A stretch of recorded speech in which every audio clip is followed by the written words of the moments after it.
Interval తర్వాత movie బాగుంటుంది లేస్తుంది అనుకున్నాం, కానీ పడిపోయింది. హరిహర వీరమాలు ఎన్నోసార్లు పోస్ట్ పోన్ అయ్యి ఫైనల్లీ రిలీజ్ అయిపోయింది.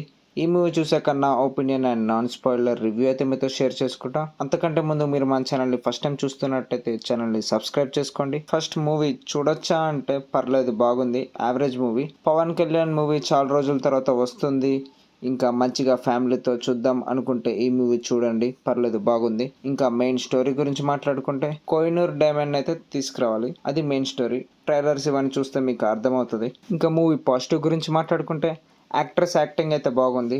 ఇంకా యాక్షన్ సీక్వెన్స్ అయితే సూపర్ ఉన్నాయి. కుస్తీ యాక్షన్ అయినా, చార్మినార్ యాక్షన్ అయినా, యాక్షన్ సీక్వెన్స్ అన్ని చాలా బాగున్నాయి. ఇంకా మూవీ పర్లేదు అని అంటున్నానంటే అది మ్యూజిక్ డైరెక్టర్ ఎంఎం కీరవాణి వల్లనే. బ్యాక్గ్రౌండ్ స్కోర్ అయినా, బీజిఎమ్స్ అయినా అన్ని చాలా బాగున్నాయి. ఇంకా ఫస్ట్ హాఫ్ మంచి హై మూమెంట్స్ తో, ఎలివేషన్స్ తో పర్లేదు, బాగుంది. ఇంకా మూవీ నెగిటివ్స్ గురించి మాట్లాడుకుంటే మూవీలో విఎఫ్ఎక్స్ అయితే అస్సలు బాగాలేదు.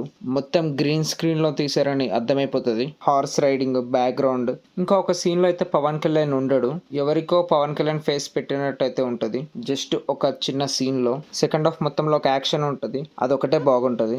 మూవీ స్టోరీయే కోహినూర్ డైమండ్ ని తీసుకురావడం, ఇంకా ఆ స్టోరీ మొత్తం సెకండ్ పార్ట్ లోనే ఉంటది. ఇంకా ఈ మూవీ ఎందుకు తీసారంటే జస్ట్ ఏదో ఇంట్రడక్షన్ లాగానే ఉంటది ఈ మూవీ మొత్తం. ఇంకా క్లైమాక్స్ కూడా ఏమంత హై ఏమి ఉండదు, మూవీ మధ్యలో ఆపేసినట్టు అయితే ఉంటది. ఇంకా పార్ట్ 2 ఎలా ఉంటుందో చూడాలి. పార్ట్ 1 అయితే యావరేజ్, పర్లేదు, బాగుంది. అన్ని మూవీస్ కేజీఎఫ్ 1 లాగా, బాహుబలి 1 లాగా అయితే ఉండవు కదా.